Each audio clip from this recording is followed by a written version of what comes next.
जो लोग हम लोगों पे आरोप लगाते थे जातिवादी लोग हैं, जात पात फैलाता है, आज उन सभी के मुंह पर जो है तगड़ा तमाचा जो है लगा है। बीजेपी की सरकार थी, अटल जी प्रधानमंत्री थे, तो जो हम लोगों का जो कैबिनेट जो डिसीजन था जनता दल का, आपका यूनाइटेड फ्रंट गवर्नमेंट 1996 का, उसको भाजपा की सरकार ने नहीं माना कि एक दिन विधानसभा चालू कर दीजिए, पार्लियामेंट एक दिन का ऑन कर दीजिए, 65% क्या 75% करके लाइए। आज हम लोग सब लोग मिलकर पास करते हैं और यहाँ से हम लोग भेज देते हैं केंद्र में, और केंद्र सरकार जो है उसको शेड्यूल 9 में उसी दिन डाल दे। क्या ये करेगी? क्या मोदी जी करेंगे? क्या ये नीतीश कुमार जी करेंगे? लालू यादव के कार्य को प्रधानमंत्री मोदी पूरा कर रहे हैं। ये हम नहीं, नेता प्रतिपक्ष तेजस्वी यादव कर रहे हैं। देखिए, पहलगांव हमले के बीच कैबिनेट का एक बड़ा फैसला सामने आया है, जहां प्रधानमंत्री मोदी जातीय जनगणना कराएंगे और इसी को लेकर तेजस्वी यादव प्रेस कॉन्फ्रेंस करते हैं, जहां प्रधानमंत्री मोदी जो जातीय जनगणना करवाएंगे उसको लेकर तेजस्वी यादव कहते हुए नजर आ रहे हैं और प्रधानमंत्री मोदी पर हमलावर होते हुए भी दिखाई दे रहे हैं। हम सुनवा रहे हैं जातीय जनगणना को लेकर क्या कुछ कह रहे हैं नेता प्रतिपक्ष तेजस्वी यादव। देखिए, आज का प्रेस कॉन्फ्रेंस जो है आप सब लोग जानते हैं कि जातीय जनगणना को लेकर के आज हम लोग कर रहे हैं, और आज जो हम लोगों की बरसों पुरानी जो मांग रही, जिसकी लड़ाई हम लोगों ने सड़क, सदन, कोर्ट तक अभी भी हम लोग लड़ रहे हैं, आज हम लोगों के बातों पर जो है और हम लोगों के मांगों पर हम लोगों का जो मुख्य लड़ाई रहा, आज उस पर केंद्र सरकार को भी झुकना पड़ा और केंद्र सरकार ने निर्णय लिया है कि जो अगला सेंसस होगा उसमें जातीय जनगणना को भी इंक्लूड किया जाएगा। हालांकि ये केवल घोषणा है, 21 में सेंसस होना था, कब होगा ये किसी को नहीं पता है, लेकिन जो परिसीमन है उससे पहले जो है सेंसस कराना होता है। तो उम्मीद है कि ये परिसीमन से पहले ये सेंसस कराएंगे और सेंसस में जातीय जनगणना का भी एक कॉलम जो है जात का भी होगा। जो लोग हम लोगों पे आरोप लगाते थे जातिवादी लोग हैं, जात पात फैलाता है, आज उन सभी के मुंह पर जो है तगड़ा तमाचा जो है लगा है। और ये जब तक हम लोगों को साइंटिफिक डेटा नहीं पता चलेगा पूरे देश की आखिर स्थिति क्या है, तब तक हम उन समाज, जो पिछड़ा समाज, जो गरीब, वंचित, शोषित जो लोग हैं, उनको हम लोग मुख्य धारा में नहीं ला सकते। गरीब कौन है, मजदूर कौन है, कचरा कौन साफ़ करता, ठेला कौन चलाता है, नाला कौन साफ़ करता है, दिहाड़ी मजदूर कौन है, और यही नहीं कौन भूमिहीन है, कौन कितना पढ़ा लिखा है, क्या है, किसको कितना सरकारी नौकरी है, किस जाति में, जब तक ये नहीं पता चलेगा तब तक आप जो है लोगों के साथ इंसाफ नहीं करना है। तो एक डेटा आ जाएगा, डेटा के आधार पर आपको जो है इस पे बजट में प्रावधान करना पड़ेगा कि उनको मुख्य धारा में कैसे लाए, बजट उसी हिसाब का बनाना पड़ेगा। अब भाजपा के लोगों को, अब बिहार का चुनाव है, स्वाभाविक है, तो आएंगे कूद कूद करके कि हमने कराया, मोदी जी ने कराया। अरे मोदी जी ने तो कई बार नकारा, लड़ाई तो असली लालू जी ने, हमारे पुरखों ने, समाजवादियों ने लड़ने का काम किया है। और भाजपा के लोगों को, एनडीए के लोगों को हम आज थोड़ा क्रोनोलॉजी जो है और इतिहास जो है वो बताना चाहते हैं, इसलिए आप सब लोगों को यहाँ बुलाया गया। 1996 में देवगौड़ा जी के कैबिनेट में ये निर्णय हुआ था कि 2001 का जो सेंसस होगा उसमें जातीय जनगणना जो है कराया जाए। और लालू जी उस समय जनता दल के राष्ट्रीय अध्यक्ष रहे और ये हम लोगों के दल के, हम लोगों के नेता की 96 से ही लगातार जो है मांग थी। कोई माने ना माने, ये इंडियन एक्सप्रेस का ये कटिंग भी है हमारे पास।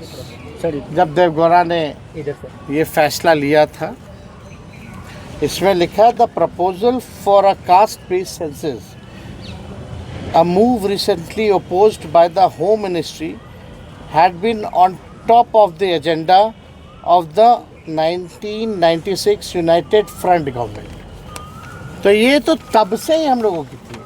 और 2001 में कौन प्रधानमंत्री थे, किसकी सरकार थी? तो हम लोगों, बीजेपी की सरकार थी, अटल जी प्रधानमंत्री थे। तो जो हम लोगों का जो कैबिनेट जो डिसीजन था जनता दल का, आपका यूनाइटेड फ्रंट गवर्नमेंट 1996 का, उसको भाजपा की सरकार ने नहीं माना। फिर आप आइए देखिएगा, 26 जुलाई 2015 को लालू जी ने राजभवन मार्च भी किया था और लगातार 2016 से हम लोग 17 हो, 18 हो, 19 हो, लगातार जो है जाति आधारित गणना की जो है मांग हम लोगों ने की। ये उस समय लालू जी का भी ट्वीट है 2015 का, ये भी पढ़ते, मोदी यूएन जाकर मेरे खिलाफ पिटीशन दे, लेकिन मैं गरीबों की लड़ाई लड़ते लड़ते आरक्षण बढ़वाकर जातीय जनगणना के आंकड़े प्रकाशित करवा कर ही दम लूँगा।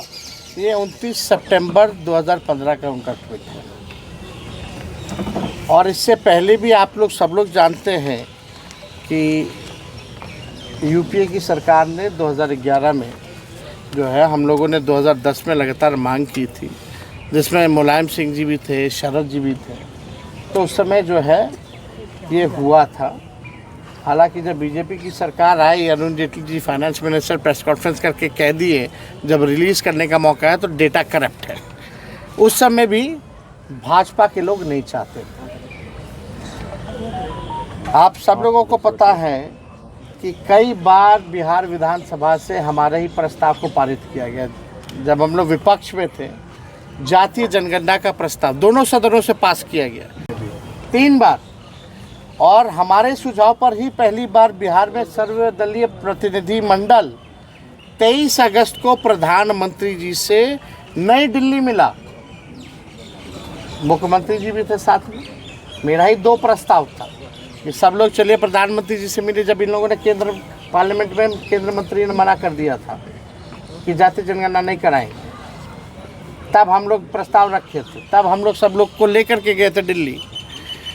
और उससे पहले 3 बार तो हम लोग दोनों हाउसों में, लेजिस्लेटिव असेंबली में भी और लेजिस्लेटिव काउंसिल में भी, हम लोगों ने 3 बार सर्वदलीय प्रस्ताव जो है पारित किए करके भेजा था। प्रधानमंत्री जी उस समय भी मना कर दिए। तभी मेरा दूसरा प्रस्ताव था, अगर नहीं कराना है तो राज्य सरकार अपने बलबूते कराएगी। तो आप देखिएगा 10 मई 2020 को हमने एनडीए की बिहार में सरकार को 72 घंटे का अल्टीमेटम दिया था।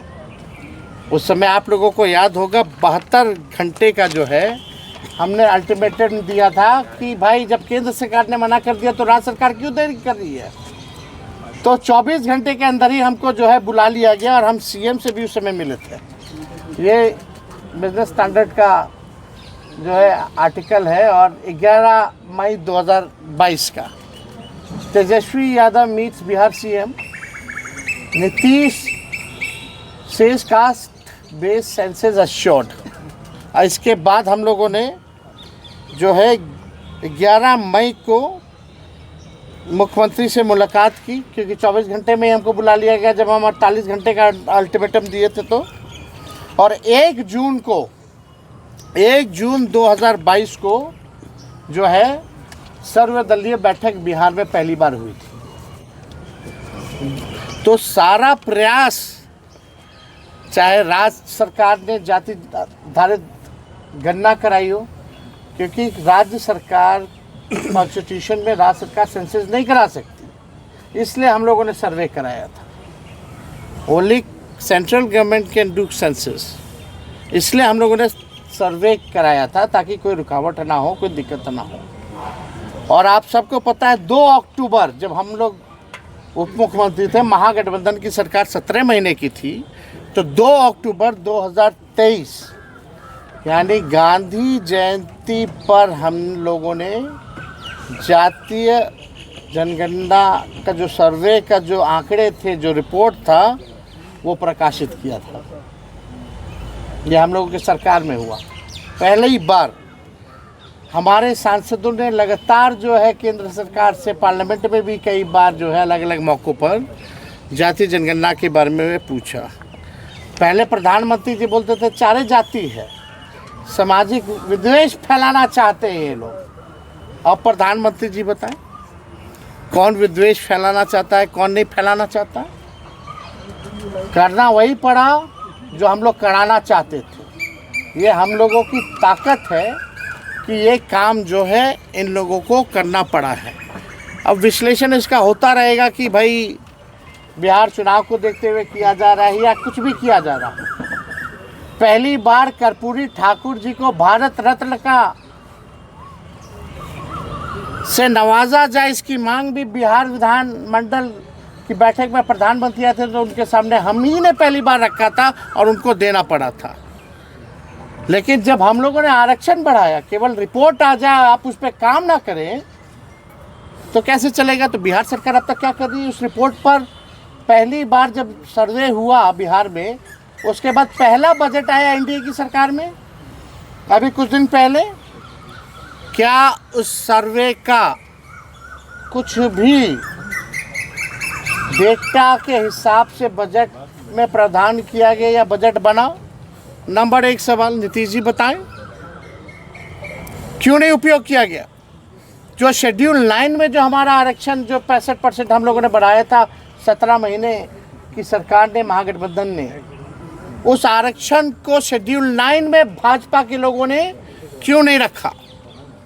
अभी भी हमारी मांग है कि एक दिन विधानसभा चालू कर दीजिए, पार्लियामेंट एक दिन का ऑन कर दीजिए। 65% क्या 75% करके लाइए। आज हम लोग सब लोग मिल के पास करते हैं और यहाँ से हम लोग भेज देते हैं केंद्र में, और केंद्र सरकार जो है उसको शेड्यूल 9 में उसी दिन डाल दे। क्या ये करेगी? क्या मोदी जी करेंगे? क्या ये नीतीश कुमार जी करेंगे? करना तो पड़ेगा ही, एक ना एक दिन तो इनको करना पड़ेगा। अब सोचिए, लालू जी की दूरदृष्टता को देखिए कि भाई 30 साल पहले 96 में जो फैसला लिया गया, आज मोदी जी को अमल करना पड़ता है। तो हम लोग चाहते हैं और अगली हमारी लड़ाई होगी। एक तो हम लोग देख रहे कि कब करा दे, और करा रहे तो रिपोर्ट का ही लोग क्या कर रहे हैं। और हमारी अगली लड़ाई होगी कि जिस हिसाब से दलित आदिवासी भाइयों का पार्लियामेंट के चुनाव में या स्टेट के विधानसभा के चुनाव में सीटें आरक्षित हैं, उसी हिसाब से हमारी सबसे बड़ी लड़ाई होगी कि पिछड़ा समाज, अति पिछड़ा समाज के लिए भी पार्लियामेंट के चुनाव में, विधानसभा के चुनाव में सीटें आरक्षित हो। और ये करवा करके ही हम लोग दम जो है लेने का काम करेंगे, और किसी भी कीमत पे इससे हम लोग कॉम्प्रोमाइज़ नहीं करेंगे। जिसकी हिस्सेदारी है उस हिसाब से लोगों को, उनको मान सम्मान जो है, जगह जो है मिलनी चाहिए। तो मेरा सबसे बड़ा सवाल कि शेड्यूल 9 में क्यों भाजपा के लोगों ने अब तक लटका रखा है? नया प्रपोजल लाए, हम लोग पास करते हैं। दूसरा सवाल कि बिहार का जो सर्वे आया जातीय जनगणना का, तो एनडीए की सरकार ने उसके अनुरूप बजट जो है क्यों नहीं बनाया? तीसरा हमारी लड़ाई होगी कि पिछड़ा अति पिछड़ों को भी पार्लियामेंट के चुनाव में। और तो आपने तेजस्वी यादव को सुना, साफ तौर पे कह रहे हैं लालू यादव जो मांग रखे थे उन्हीं मांगों को प्रधानमंत्री मोदी पूरा कर रहे हैं। जिस समय हम लोग जातीय जनगणना की मांग कर रहे थे तो उनके द्वारा कहा जाता था कि समाज में जातीय द्वेष पैदा कर रहे हैं, लेकिन आज वही वो काम करवा रहे हैं। उन्होंने कहा ठीक है, जातीय जनगणना अगर होती है तो अच्छी बात है, लेकिन देखना होगा कि सरकार आंकड़े छुपाती है या तो इसे डस्टबिन में डालने का कार्य करती है। क्या कुछ कह रहे थे नेता प्रतिपक्ष तेजस्वी यादव, आपने सुना इस वीडियो में। इस वीडियो के माध्यम से अपनी प्रतिक्रिया जरूर दें और ऐसे ही खबरों से रूबरू होने के लिए देखते रहिए आगाज़ फर्स्ट न्यूज़।